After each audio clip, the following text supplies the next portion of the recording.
My family told everyone I was a failure. I sat quietly at my sister's promotion ceremony when her base commander looked at me and whispered, "Wait, you're—" The entire room froze.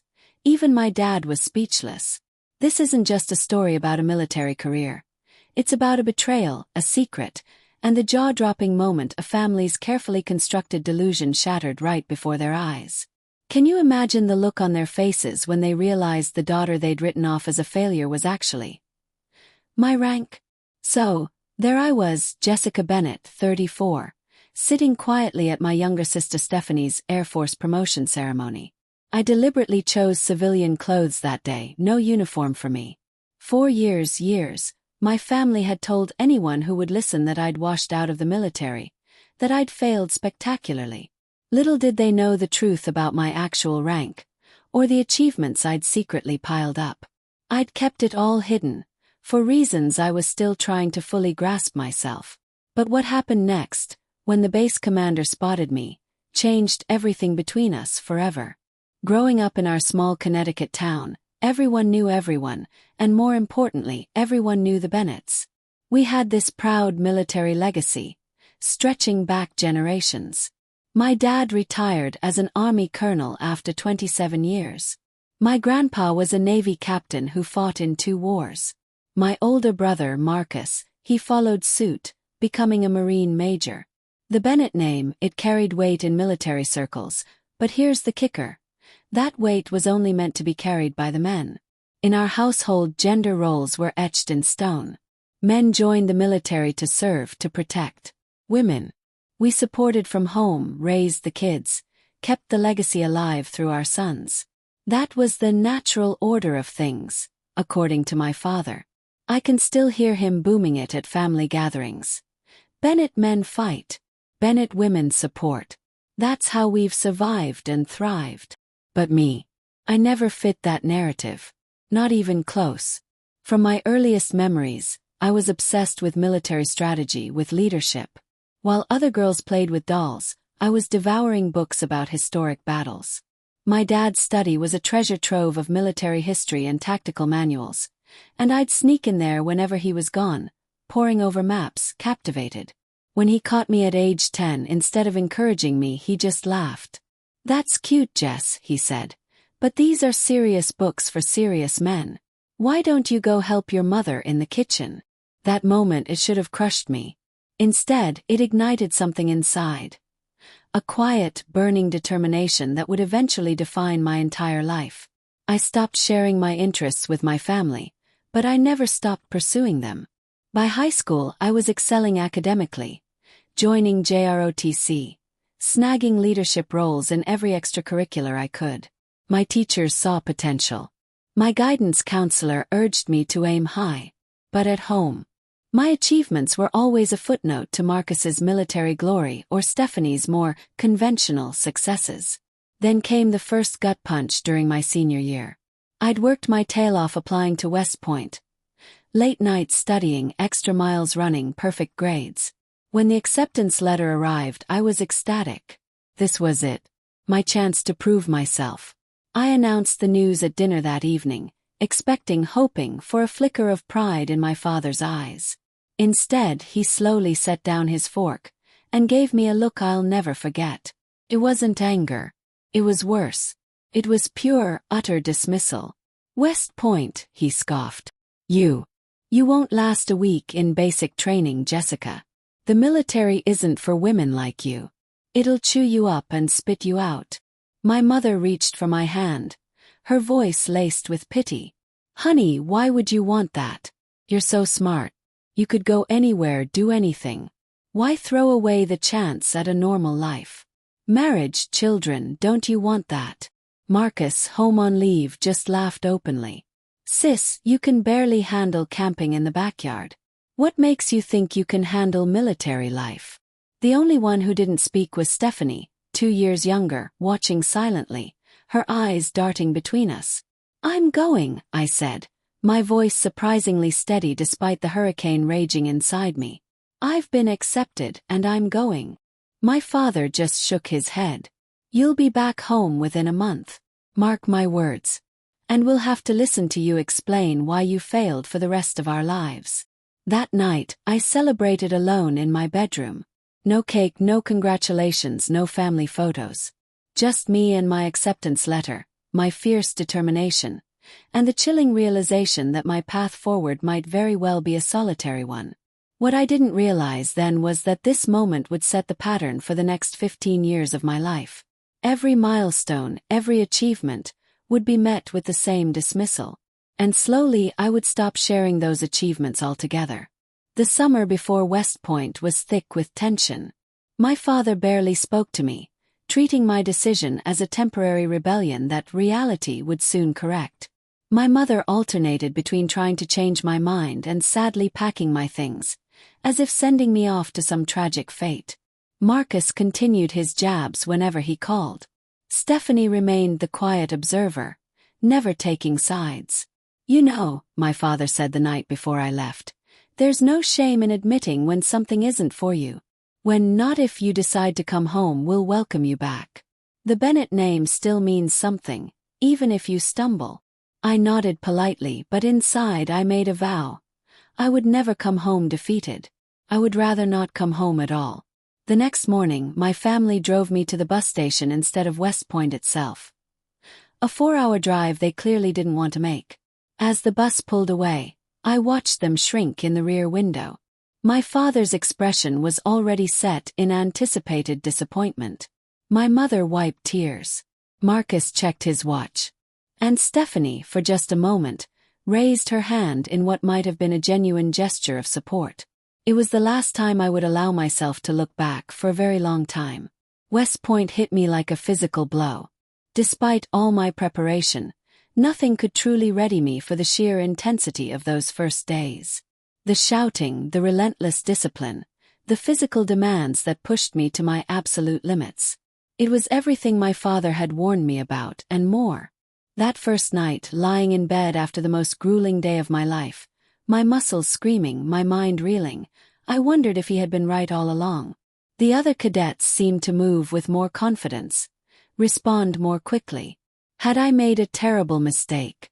I wrote letters home in those first weeks, not because I craved family support, but because I desperately wanted to prove I was still there, still fighting. The responses were infrequent and brief.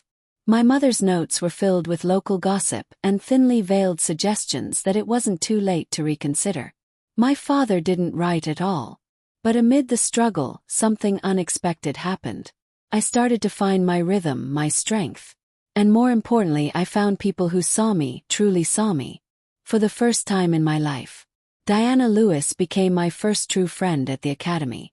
Unlike my family, she never questioned whether I belonged. When I mastered a difficult training exercise or aced an exam, her congratulations were genuine. When I struggled, her support was unwavering. "You're going to make one hell of an officer, Bennett," she told me one night as we polished our boots side by side. "I'd follow you into battle any day." It was such a simple statement, but after years of dismissal, it felt revolutionary. Then came the setback that nearly ended everything. During a training exercise in our second year, I suffered a serious leg injury. A bad break that required surgery and months of recovery. For weeks, I was confined to the medical facility, watching my classmates continue their training without me. The doctors were concerned about my recovery timeline. There was talk of medical discharge, of no shame in recognizing limitations. Words that echoed my father's predictions so closely they haunted my dreams. During this dark period, when I was closest to giving up, Captain Rebecca Mitchell entered my life. A decorated officer assigned to oversee cadet training, she made an unexpected visit to my hospital room. "I've been watching your progress, Cadet Bennett," she said, sitting beside my bed. "Before your injury, you were on track to graduate in the top 5% of your class." I looked away. "That doesn't matter much now, does it, ma'am?" "It matters entirely," she replied sharply. "Because it tells me exactly what you're capable of. This injury, just data. Another problem to solve. And from what I've seen, solving problems is what you do best." Captain Mitchell visited regularly, bringing tactical problems for me to solve, leadership scenarios to analyze. When I could finally begin physical therapy, she arranged for additional sessions beyond what was prescribed. When I doubted my ability to catch up, she pushed harder. "The military doesn't need more soldiers who've never faced adversity," she told me. "It needs leaders who know exactly how to push through it." With her mentorship and my own stubborn determination, I not only recovered but I excelled. By graduation, I had indeed achieved that top 5% standing Captain Mitchell had predicted. The day I received my commission, my family attended out of obligation, not pride. They applauded politely as I crossed the stage, but there were no enthusiastic cheers, no beaming smiles. At the reception afterward, my father shook my hand formally. "Well, you proved me wrong about making it through," he conceded. "But the real military is different from school. That's when we'll see." My first assignment filled me with a sense of purpose and excitement I'd never known. For the first time I had real responsibility, not just training exercises, but actual leadership challenges with real consequences. I thrived on it. The structured environment, the clear chain of command, the emphasis on problem-solving and adaptability. It suited me perfectly. My superior officers noticed. Evaluations praised my innovative thinking and natural leadership abilities. I earned a reputation for finding solutions to logistical challenges that others deemed impossible. I felt at home in a way I never had in my actual home. When my promotion to lieutenant came through, I called my parents, hoping that this tangible proof of success might finally earn their approval. "That's nice, dear," my mother said. "But when are you going to transition to something more suitable for starting a family? You're not getting any younger." My father took the phone. "Lieutenant is just the beginning, Jessica. Let's see if you make it to captain before celebrating. Most wash out at your level." A week later, Stephanie called to announce she was joining the Air Force. The right way, meaning through officer training school rather than a military academy. My father's pride was audible, even through the phone line. "Now that's a Bennett," he boomed. "Stephanie knows how to do things properly. She'll go far, mark my words." That Christmas, the contrast couldn't have been more stark. The entire dinner conversation revolved around Stephanie's upcoming Air Force career. My father offered advice, shared contacts, reminisced about his own service. When I attempted to share an achievement from my own work, he cut me off. "Jessica's playing at being a soldier in between filing paperwork," he told the extended family with a dismissive wave. Meanwhile, Stephanie is following the real Bennett tradition. Something broke in me that night. After dinner, when my father cornered me to explain again why I would never succeed long-term in military service, I made a decision. "You know what, Dad? You're right. My path is different.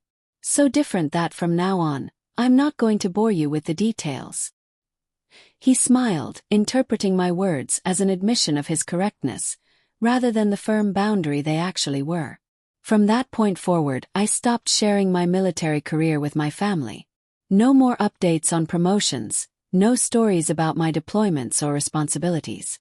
If they asked, I gave vague answers about the usual or same old paperwork. Eventually they stopped asking altogether. What they didn't know couldn't be diminished. What they couldn't see couldn't be dismissed. My silence became my shield, and behind it, I was free to excel on my own terms. While my family believed I was stagnating in some obscure administrative role, my career was accelerating at an unprecedented rate. My problem-solving abilities and leadership style caught the attention of senior officers who began requesting me for increasingly complex assignments. In 2008, I was selected for a coveted position within Special Operations Command, a role that required top security clearance and placed me at the center of some of the military's most sensitive missions. The selection process was grueling, with a washout rate over 70%. When I received the news of my acceptance, I celebrated alone in my apartment with a single glass of champagne.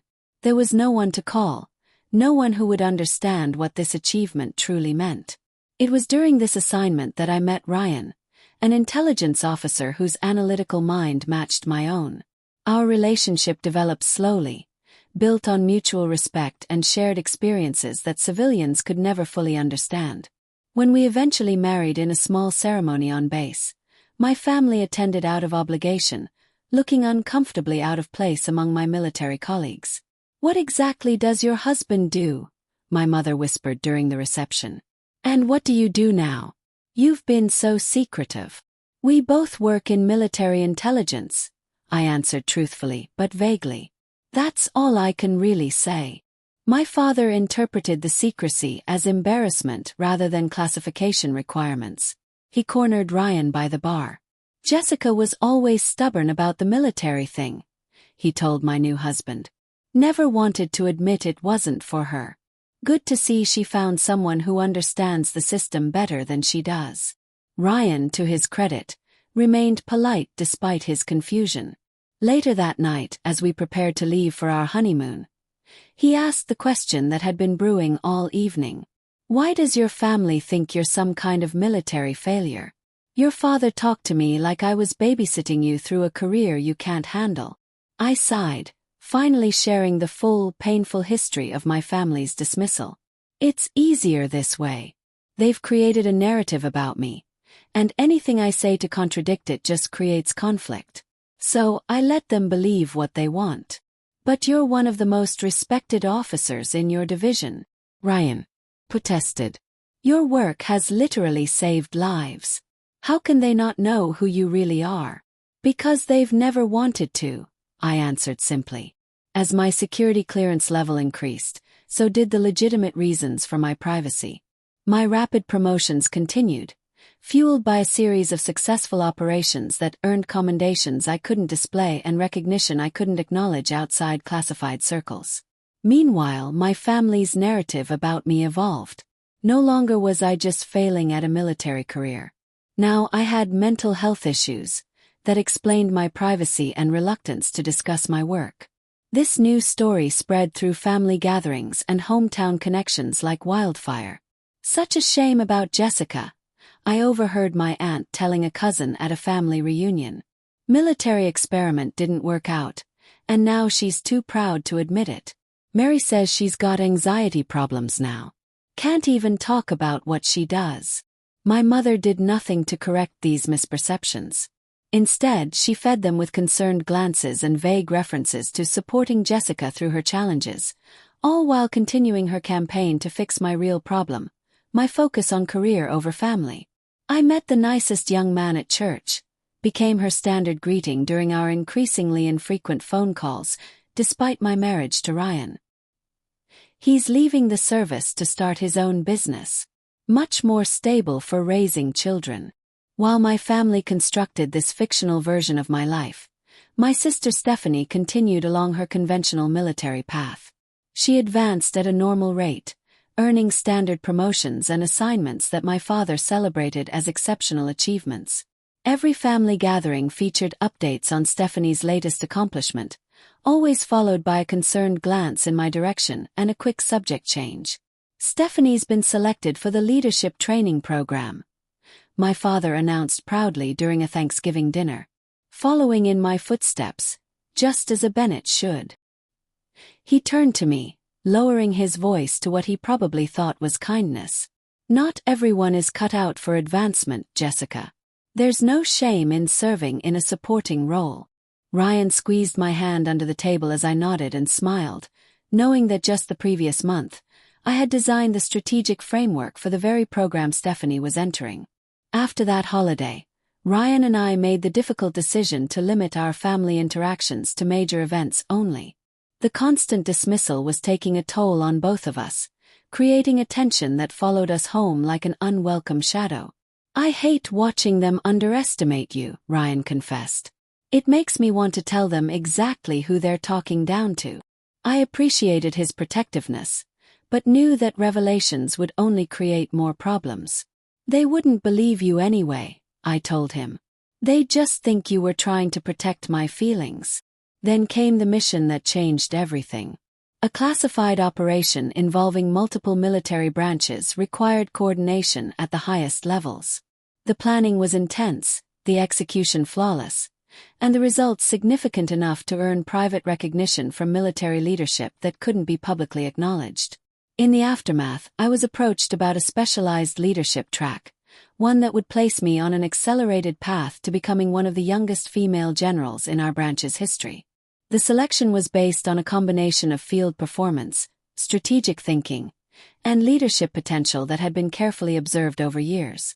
When the promotion came through, the ceremony was small and private due to security considerations. Ryan was there, along with a handful of colleagues with appropriate clearance levels. As the stars were placed on my uniform, I felt a complex mix of pride and sadness. Pride in the achievement. Sadness that the people who had raised me would never know or acknowledge this moment. That night, Ryan and I celebrated at home with takeout and champagne. No family calls, no announcements.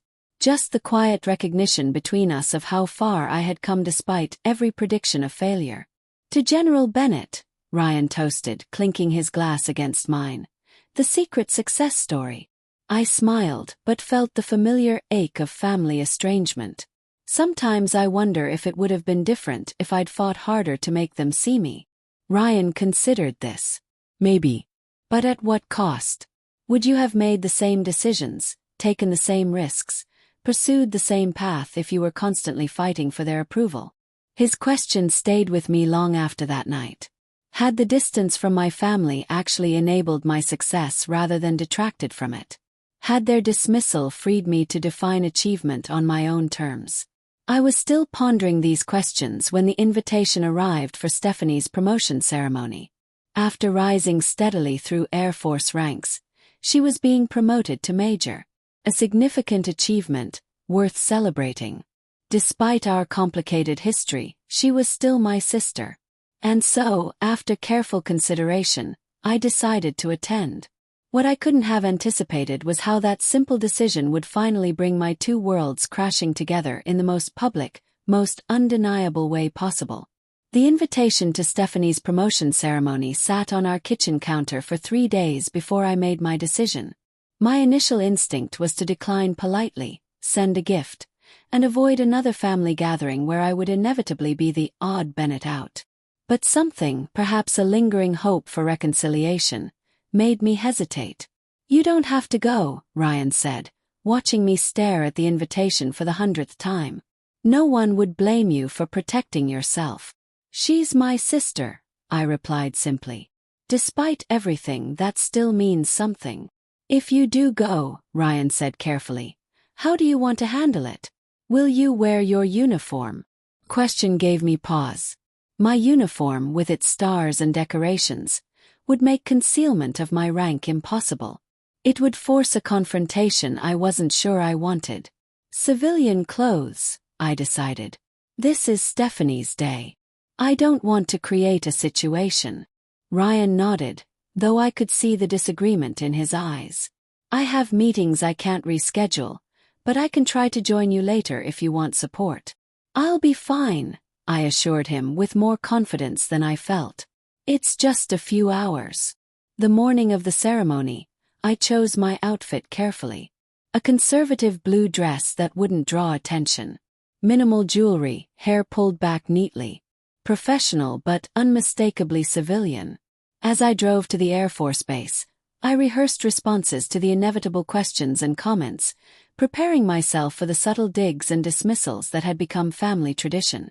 I arrived early, hoping to slip into the ceremony hall without much interaction, but my mother spotted me in the parking lot. Jessica! Over here! She waved enthusiastically, as though we were the closest of families. My father and brother stood beside her, both in civilian clothes, but wearing their military pride like an invisible uniform. You made it, my father said, his tone suggesting he'd expected otherwise. Good to see you making an effort for your sister's big day. I wouldn't miss it, I replied evenly. As we walked toward the ceremony hall, my mother linked her arm through mine, a gesture that felt more restraining than affectionate. You look nice, dear. Bit thin, perhaps. Are you eating properly? And your hair? You always had such pretty hair when you wore it down. Before I could respond, we were approached by a group of officers in Air Force uniforms. My father straightened perceptibly, shifting into his colonel persona with practiced ease. Colonel Bennett, one of the officers, greeted him warmly. "It's an honor to meet you. Your daughter Stephanie speaks highly of your service." "The honor's mine," my father replied, shaking hands firmly. "The Bennett military tradition continues strongly with Stephanie." He placed a hand on my shoulder. "And this is our other daughter, Jessica. She tried the military route for a while too, but it wasn't a good fit." The officers nodded politely in my direction, their interest visibly diminishing upon learning I was the civilian sister who couldn't hack it. "Jessica has a desk job with the government now," my mother added in a stage whisper. "We don't ask too many questions. She gets anxious talking about work." I felt heat rising in my cheeks but maintained my composed expression. This was nothing new, just another variation of the same dismissal I'd experienced for years. As we entered the ceremony hall, more introductions followed, each featuring some version of my failure narrative. My brother Marcus joined in, adding colorful embellishments about how he'd always known Jessica was too sensitive for military life. "Remember when she cried during that war movie?" He reminisced to a group of his Marine friends. "Should have been our first clue that playing soldier wasn't going to work out for her." Throughout these exchanges, Stephanie remained uncomfortably silent. When our eyes met across the room, she offered a small smile that seemed apologetic, but made no move to correct the family narrative. Her silence felt like complicity. By the time we were seated, my jaw ached from maintaining a pleasant expression while being systematically diminished. The weight of years of dismissal pressed down on me, heavier than it had felt in a long time. I found myself contemplating a discreet exit, a sudden work emergency that could spare me the next 2 hours of this treatment. As I considered my escape options, memories flooded back unbidden. My father's prediction that I'd wash out of basic training. My mother's constant suggestions of more suitable careers. Marcus's mockery. Stephanie's silence. Year after year of achievements unacknowledged. Promotions uncelebrated. Contributions dismissed. I thought about the classified operations I'd directed. The lives saved through strategies I'd developed. The junior officers who looked to me for leadership and guidance. None of it existed in this room, where I was still just Jessica who couldn't cut it. Jessica who needed protection from her own failure. Jessica who had disappointed the family legacy. My hand moved toward my purse, ready to check my phone and fabricate that convenient emergency. Then I stopped, a new thought surfacing through the hurt. Running now would only reinforce their narrative. Staying, enduring this with dignity, was its own form of strength. One they would never recognize but that I would know. I straightened in my seat as the ceremony began, focusing on the reason I had come, to support my sister. Whatever our complicated history, whatever her failure to defend me, she deserved this recognition of her hard work. I could give her that much, even if my family had never done the same for me. The ceremony hall filled with uniformed personnel and family members. The formal proceedings began with the posting of colors and the national anthem. I stood respectfully, my military bearing impossible to fully suppress despite my civilian clothes. As I prepared to endure the next hour of ceremonial proceedings, I had no idea that the carefully constructed boundaries between my two lives were about to collapse completely. The ceremony proceeded with military precision. Formal speeches about duty and service, recognition of distinguished guests, acknowledgement of family sacrifices. I maintained my composed expression through it all, focusing on breathing evenly and not making eye contact with family members. Then came the announcement that Colonel James Harrison, the base commander, would preside over the promotions. My heart stuttered for a moment. Harrison. I knew that name. We had worked together on a joint operation just months earlier, a classified mission that had required coordination between our branches. He had reported directly to me during that operation. As Colonel Harrison strode to the podium, I subtly angled my body away and lowered my head slightly. Perhaps he wouldn't notice me in civilian clothes among the crowd. Perhaps military courtesy would prevent him from acknowledging me even if he did. Perhaps. His speech began standardly enough, recognizing the achievements of those being promoted and the significance of their advancement. I started to relax, believing I might avoid detection. After all, military service is a proud tradition, Colonel Harrison continued, scanning the audience as he spoke, one that extends beyond the individual to embrace entire families who support. His gaze reached my section and stopped abruptly. Even from a distance, I could see the momentary confusion in his expression, followed by clear recognition and surprise.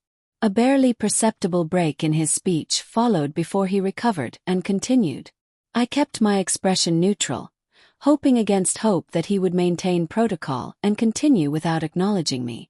The rest of his speech passed in a blur as I contemplated the increasingly likely scenario that my carefully separated worlds were about to collide. After the formal promotion ceremonies concluded, Stephanie stood proudly in her new rank insignia, receiving congratulations from colleagues and superiors.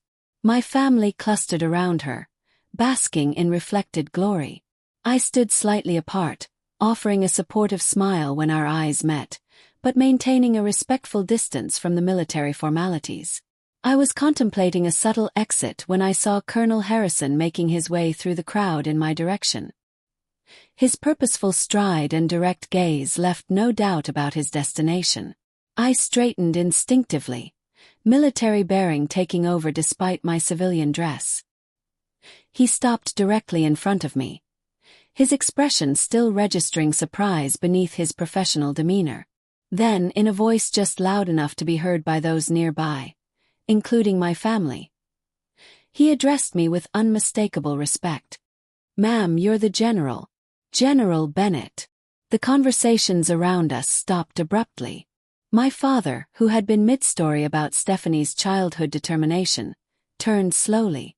"I apologize for the informal setting, General," Colonel Harrison continued, either unaware of or undeterred by the sudden tension. "I didn't expect to see you here today. Your work on Operation Northern Compass was exceptional. We're still implementing your strategic framework across multiple bases." A heavy silence fell over our section of the room.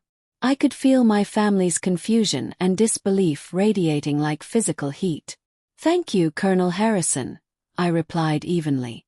"It was a team effort. And today is Major Bennett's day, my sisters. I'm here as family, not in an official capacity." His eyes widened slightly at the connection. "Your sister. Had no idea. That's remarkable. 2 Bennett women serving with such distinction. Your family must be incredibly proud." Before I could formulate a diplomatic response, my father stepped forward, his expression a complex mixture of confusion and disbelief. "There must be some mistake," he said stiffly. "My daughter Jessica works in an administrative position. She's not." "No mistake, sir," Colonel Harrison interrupted respectfully but firmly. "General Bennett is one of our most decorated strategic leaders. Her work is largely classified, but her reputation within military leadership is frankly legendary." Other military personnel had begun to gather, drawn by the unusual interaction. An Air Force major approached, recognition dawning on his face. "General Bennett, the Jessica Bennett who developed the Integrated Response Protocol? It's an honor, ma'am. We just completed training on your methodologies last month." Another officer joined the growing circle. "General, your keynote at the Joint Chiefs Strategic Summit was transformative for our approach to multi-branch operations."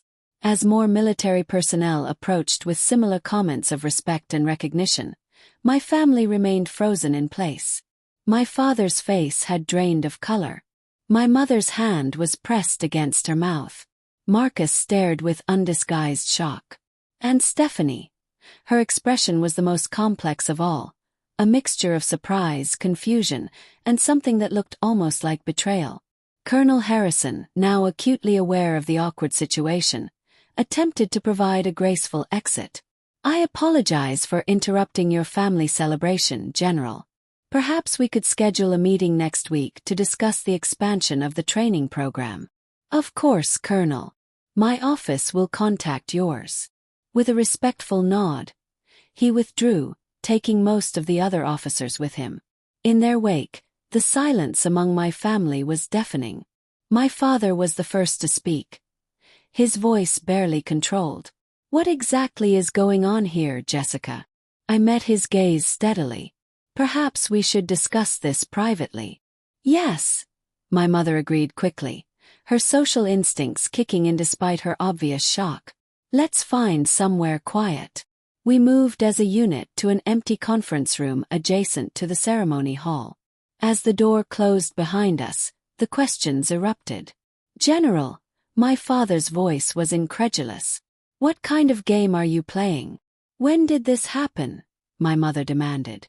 "Why would you keep something like this secret?" "There's no way." Marcus shook his head. "There's absolutely no way you outrank all of us. This has to be some kind of mistake." Stephanie remained silent, watching me with an unreadable expression. For a moment, I considered continuing my years-long practice of deflection and minimization. Then I looked at their faces, confused, angry, hurt. And I realized the time for hiding had passed. Whatever the consequences, truth was the only path forward. "It's not a mistake," I said quietly but firmly. "I am a general, have been for over a year now.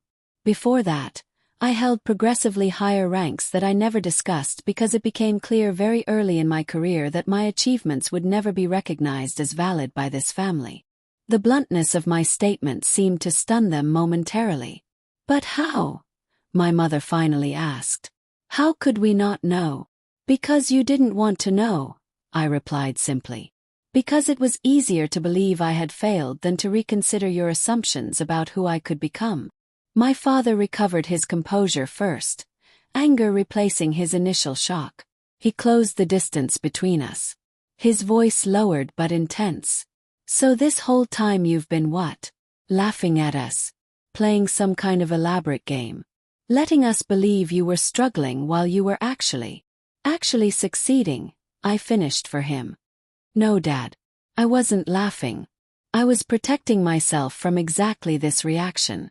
The disbelief, the questioning, the immediate assumption that something must be wrong about my achievement rather than your perception." My mother moved to stand beside him, her expression hurt rather than angry. "But we are your family, Jessica. How could you keep something this important from us for years? All those holidays, all those conversations, were you just pretending the entire time?" The genuine pain in her voice made me soften slightly. "I wasn't pretending, Mom. I was compartmentalizing.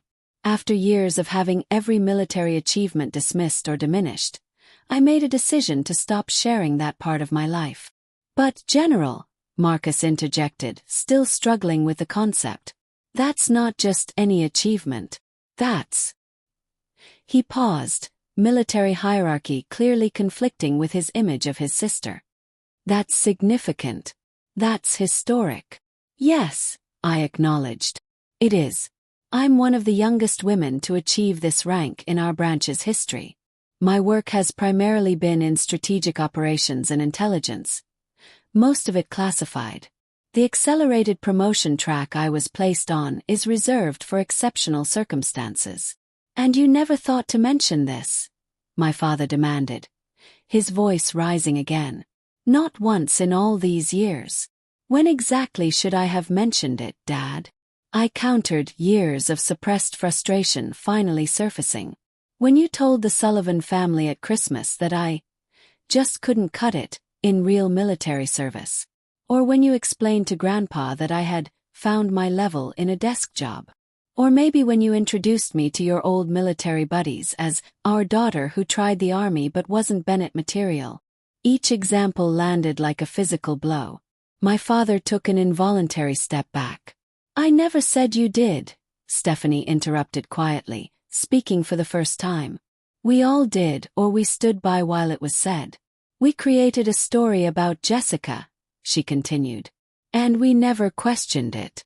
Even when the evidence didn't fit, even when she stopped talking about her work entirely, which should have been a massive red flag, we just incorporated that into our narrative too." Her acknowledgement of the family dynamics struck me deeply. After years of her silence, Hearing Stephanie articulate the truth so clearly was unexpectedly moving. My mother sank into a nearby chair, her social composure crumbling as the full reality set in. All this time we've been telling everyone you couldn't handle military life. We've been pitying you. Oh God, Jessica, what have we done? My father remained standing, his military bearing intact, even as his worldview visibly realigned. You should have told us, he insisted, though with less conviction. Regardless of our misconceptions, you should have set the record straight. I tried in the beginning, I replied. After my first promotion, after my special operations selection, after several commendations. Each time, the achievement was questioned, diminished, or attributed to affirmative action or connections rather than merit. Eventually I stopped trying. Marcus, ever the tactician, shifted to practical questions. But how did you manage to keep this hidden? Promotions are public record. There are ceremonies, announcements. Most of my work has been classified, I explained. The security clearance required limits what can be shared publicly. My promotion ceremony was small and private. As for public records, did any of you ever actually look me up? Check my military status? Ask directly about my rank rather than assuming? Their silence answered for them. The confrontation might have continued, but a knock at the door interrupted us. Ryan entered, his expression a mixture of concern and relief at finding me. Sorry I'm late, he said, crossing to stand beside me, his hand resting supportively at the small of my back. Meeting ran longer than expected. Did I miss anything important? The question, so innocent in its timing, struck us all as absurdly funny given the circumstances. Stephanie actually laughed. A short, surprised sound, quickly stifled. You could say that, I replied, the tension momentarily broken. My family just learned I'm not a military failure after all. Ryan assessed the room, quickly reading the situation. The truth finally comes out. He extended his hand to my father. General Bennett is one of the most respected strategic minds in the service, sir. Those of us who work with her consider it an honor. My father took his hand automatically, military courtesy overriding his emotional turmoil. Before he could respond, another knock came and Colonel Harrison appeared in the doorway. Excuse the interruption, he said formally. General Bennett, I apologize, but there's an urgent matter requiring your attention. The timing couldn't have been more perfect or more awkward. Here was undeniable proof of my position, delivered just as my family was processing the revelation. Of course, Colonel, I'll be right there. I turned back to my family. I have to take this. But this conversation isn't over. No, my father agreed, looking at me as though seeing me clearly for the first time in years. It certainly isn't. As I moved to follow Colonel Harrison, Ryan remained behind, quietly saying, I'll wait here and answer any questions I can. The urgent matter turned out to be relatively minor, a question about training protocol implementation that could have waited but served as a convenient excuse to give me a moment of space. After resolving it quickly, I paused in the empty hallway, gathering my thoughts before returning to the family confrontation. Through the partially open door, I could hear Ryan's voice as he spoke to my family. She never wanted to embarrass any of you, he was saying. That's why she didn't correct the record publicly. But you should know that while you were telling everyone she failed, she was receiving commendations for operations that saved American lives. My father's response was too quiet to hear, but Ryan's wasn't. With all due respect, sir, what you can't believe doesn't change the reality. Your daughter is exceptional at what she does. Anyone who's served with her knows it. The only people who don't are sitting in this room. I took a deep breath and re-entered the conference room. The atmosphere had shifted subtly, still tense, but with the first hint of possible reconciliation. My father turned to me, his military bearings still intact, but his expression uncharacteristically vulnerable. I think we need to start this conversation over, he said quietly. There's clearly a lot I don't know about my daughter. 1 week after Stephanie's promotion ceremony, we gathered at my parents' house for dinner. The first family meal in years that wasn't tied to a holiday or obligatory celebration. The invitation had come from my father, formally extended via phone rather than through my mother as usual. That small detail itself signaled a shift in family dynamics. The atmosphere as we arrived was tentative, charged with unspoken questions and the weight of years of misunderstanding. My mother greeted us at the door, her usual social polish tempered by a new uncertainty. "Jessica, Ryan, thank you for coming," she said, embracing me with uncharacteristic gentleness. "Please come in." My father waited in the living room, standing as we entered. A military courtesy I recognized, but had never before received from him in this house. Marcus and Stephanie were already seated, their expressions a mixture of curiosity and caution. Dinner began awkwardly with careful small talk about the weather and local news. No one seemed ready to address the elephant in the room until my father finally set down his fork and looked directly at me. "I've been doing a lot of thinking this past week," he began, his voice steady, but lacking its usual authoritative tone. "And I owe you an apology, Jessica. Several apologies, actually." The statement was so unexpected that I found myself momentarily speechless. "I made assumptions about your capabilities based on outdated thinking," he continued. "I dismissed your achievements without ever really seeing them. And I created a narrative about your military service that was completely false." He struggled visibly with the next words. "It's not easy to admit I was wrong, especially not about something so fundamental. But I was wrong about you, Jessica. Completely wrong." My mother reached for my hand across the table. "We all were, dear. When Colonel Harrison called you General, I thought it must be some kind of mistake. But then Ryan explained about your work, your rank, everything you've accomplished. I just kept thinking, how could we not have known? Because I stopped telling you," I acknowledged softly. "After years of having every achievement dismissed, I just stopped sharing that part of my life." "That's on us," Marcus said, surprising me with his directness. "We created an environment where you couldn't share your successes. That's not what family should do." Stephanie, who had been quietly observing, finally spoke. "I knew something wasn't adding up. The way you carried yourself, your understanding of military matters, certain comments you made. But I never pushed past the family narrative. Sorry, Jess. I should have been a better sister." The apologies were meaningful, but I knew that real healing would require more than words. "I appreciate what you're all saying," I said carefully. "But this isn't going to be fixed in one dinner. There are years of patterns to address." "You're right," my father agreed, surprising me again. "This is just a beginning. I'm not asking for immediate forgiveness. I'm asking for the chance to get to know my daughter, who she really is, not who I assumed she would be." "I'd like that," I admitted. "But it has to be different this time.